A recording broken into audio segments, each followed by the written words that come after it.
I could go on hours on this subject, you know that. And I'm sorry we're getting away from what you were doing about your book. And let's get into your book. What really got you motivated to come up with all these little stories and put it all together?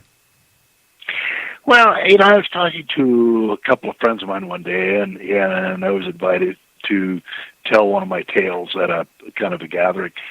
And it got me thinking, the response to it, not just hilarity, but some other people who said, geez, I really had something like that happen to me. Then I thought, I really think there's the old African saying that when an old person dies, a library burns down. And they were talking more about wisdom, how to deal with, the culture and your surroundings the way they were then. But when your culture and surroundings are changing quickly and completely, then the only thing really I think that's consistent and will transfer from one society to another one that's transforming itself is things like ethics and morals and humor and sadness and all the human kinds of things that drive us daily. It doesn't matter if you're using an iPhone or a telephone or a TomTom. Courage and craziness and getting caught in a bog when you thought you were walking across a river. That's pretty universal stuff. So to answer your question, I started thinking about it, and I thought, well, I'm just going to collect this. I worked as a journalist for a while, and I found I was never really good with real long pieces, but feature stuff or short vignettes, I like doing it, and most of my stories are, they're something that they're in their own way fairly short, except I wrote one about getting shot in Arkansas back when in my younger days, and that one was a little longer. But to answer your question, I really think that was it. I thought, well, I don't want to talk about the skate keys, but if I could talk about something that has some resonance in terms of how people behave, I'd like to do that if I can. Yeah. So I put them together in my book. Here comes a shameless plug, Tales from the Day. And you can find it on Amazon and where else? Beg pardon? And you can find it on Amazon and where else? And Barnes & Noble and every good online bookstore everywhere. But Amazon's probably the big one. But anyway, it's been a really interesting experience. And I have a publisher. They're not one of the big barking dogs like Simon & Schuster, but they're good, and we'll see how this thing goes. And having the opportunity to be on shows like yours is not only great fun for me, but it also is part of the way that the word gets out about this. So I do appreciate it very much. I'm serious. Oh, yeah. Well, I'm glad to have you on. Now, I got a little story from you, and maybe it's not quite a type of story that I should be telling. But, I was... Those are the best. When I was younger, I liked drinking a lot. And one of my friends up here, there's a place called North Bend, and up a little farther, up by one of the mountains up here, Sequami, we decided we were going to go panning for gold. So by the time we get to the river, I think we were already halfway plastered. Now, I was young, okay? So but it's no excuse. So, we were crossing these like little creeks. So I thought. And we crossed a few of them, and, and instead of finding gold, I tripped and I fell. Now, when I fell in some bushes, and this tree branch about 3 inches long went up somewhere. And I'm not going to say where, but that's the place that went up. Now, we're like 35 miles away from the nearest hospital. And, I was laughing at it. My friend goes, hey, you got like a 4-foot branch sticking out of what. So I start sobering up, and it starts hurting really bad. And now I'm looking at these little creeks that we crossed. They weren't creeks. They were major fast-moving rivers. Yeah. coming down, which, I don't even know how we managed to cross them. But it doesn't pay to go out drinking and doing stuff like that because you can get yourself killed. I mean, it was murder getting across those rivers to get back to the car and then having to lay on my stomach going to the hospital. But I mean, I mean, that is one of the weird stories I have. So there. Well, that's the kind of thing that not on that. I didn't find any gold either. That's the kind either. of thing I thought are, that's the kind of stuff that, somebody in another generation or two or three can read and cringe at, and also there's a lesson in there. Who knows what the methods of getting hammered will be at that time. God only knows, Gary, I tell you. But wow, it was embarrassing at the hospital. I can tell you that. Yeah. I wonder how you explained that to the doctor. I did. I explained I got drunk, and when I explained, because they knew the area, and they go, "You could have been swept down, and that would have been the end of you." And I said, "Well, God was, I guess, on my side, or I was too drunk to realize it." Probably both. And then one other story, I will say, people will probably lose respect for me on this one. I'm going to apologize. Back in grade school, there was a girl that I picked on for no reason at all. I was mean to her, and her name was Vicky, and I called her Icky Vicky. And, she would then tackle me and beat me up.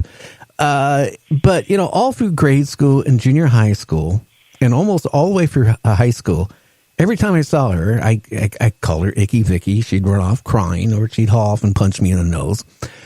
But during that last summer of high school, something happened. And I'm going into the local Kmart store that time, and I'm in the shoe department, and this girl is staring at me at work there. And I go into my friend, I said, "God, isn't she beautiful?" And he goes, "Yeah." I said, "That's the most beautiful woman I've ever seen in my life." And I go up to her, and I said, "Hey, can I get your phone number?" And she looked at me, and she says, "Gary, don't you know who I am?" No, I never seen you in my life. I'm the girl you took the squirt gun to with fish fertilizer and sprayed me, and all that mean stuff you used to do to me. And I go, "No." And she goes, "Yeah, my name's Vicky. Icky Vicky." And how'd the pickup go after that? And then she said, "I'm going to tell you something. I had a crush on you through grade school, junior high school, and up to about a year ago. But you know what you can do with yourself?" So I didn't get her phone number.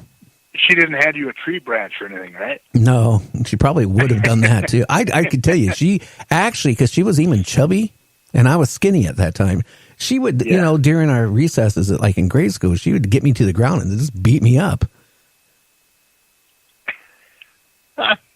Oh, man, there's a little karma for you, right? Yeah. So be nice, guys out there, be nice, to women, because you don't know what can happen. Yeah, well, there's one for the ages right there. And, as you go through various things, especially in your business, our business, I was there at one time some years ago, you just bump into the weirdest thing. We, story of my side, I'll keep it short, but I had a... Oh, go ahead. Go ahead. Yeah, go ahead. You're the guest. I had a business in L.A. I had a struggling business in Los Angeles, and what we did is we would create commercials basically for businesses. They were like a slideshow, like you do on PowerPoint now, and they'd have some music, and we'd pitch products. So we were really struggling. So one day I get a call from a company, a guy I'd been pitching for like a year. And I mean, Gary, we really needed this job. This guy had built up a company he was a one-person landscaper, and he built up this company to the largest seller of sprinkler systems in the world. Oh, wow. Both for farming, yeah. And by now he was, in his 60s, and I'd been beating on him to do a corporate film. So one day he goes up and he says, "Okay, I'm going to do it." And I mean, this was a real film. This wasn't a slideshow, right? This was clackers and overhead cameras and lunch wagons and chairs with our name on it. I mean, this was the whole deal, right? So he says, "Come on down. I'll give you the contract. We'll get started." So I had a young assistant. I just hired him, and he was the son of a very wealthy family who sold totally unregulated supplements, vitamins and Yohimbe plant stuff and that kind of thing. In fact, they're still in business. So I sat this kid down and I said, "Now listen, we're going to go see this guy, and let me give you a few tips about doing this. Never, never, never discuss creative ideas before you have the contract signed and the first check. Never." And this guy just graduated from USC Film School. It's the same school that George Lucas graduated from and others. Uh-huh. And I explained to him, I said, the reason you don't is that if you start talking creative work prior to having the contract, if they hate your idea, you could lose the contract. After you have the contract, and you probably know this from your years in the business, and you come up with an idea they hate, it's just, well, let's go back to the drawing board and come up with another idea. Oh, yeah. So the kid says, "I got it. No problem. Keep my lips zipped. I got it." So we go to see this guy. And he says, "Yeah, we're pretty excited about this. I told my family we're going to get our story done on film and my kids and blah, blah." And Kerry, he starts to sign the contract. I mean, he had his pen and he was signing my deal, right? And he looks up and he says, "You guys got any idea about what you want to do for the film?" Uh-oh. And I started my normal pitch about, well, no, we're not going to get into that. We bring in a whole team and writers and blah, blah, blah. And this young kid goes, "Well, yeah, I got an idea." And so the owner of the company sets down his pen. And he looks up and he says, "Yeah, what is it?" And I jumped in again and I said, "Now, we're not going to get into that yet. We'll bring a team in." And the guy goes, No, Wayne, I want to hear what this young man has to say." I was done, right? So he turns to my young assistant who'd been on the job 2 weeks. And he says, "What's your idea?" And my young assistant actually stands up and he says, "We open with a shot of the sun, the giver of all life." And the guy's going, "Yes." He says, "Then we pan down to a beautiful green field being watered and nurtured by your sprinklers." And the owner of the company's getting into it. He's saying, "Yes, yes." "What then?" My young assistant says, "And then we pan through the earth into the humus, the rich humus of Mother Nature, and we see the symbol of your company." And he was going, "What is it? What is it?" And my young assistant says, "An earthworm." Now, Gary, you've probably heard about dropping dog doo into a punch bowl, right? Yeah. Well, I can tell you from personal experience what happens is after the initial plop, this terrible silence falls. And after a few heartbeats, the owner of this company, worth more money than a lot of small countries, looks at me and says, "Wayne, do you mean to tell me that you think I've worked 40 years of my life to be represented by a worm?" That was that. And I kept the contract for some years. He had his first name signed. Oh, wow. And that was it. Yeah, that was it. And that's the kind of thing, if you haven't been involved with, like what you've been involved with for years, Gary, and I think what I've been involved with, that's the kind of thing you run across. Now, I think that has some resonance, but more than roller skates. Well, I could be wrong. It does, because you know what? I could see the guy getting so excited about, how you were going to promote, on film, his business and him and all this stuff. And it's just like, basically saying, hey, there's some cow shit on the ground, It was just, the guy was all excited and he dropped the bombshell, which was nothing. And I could see it.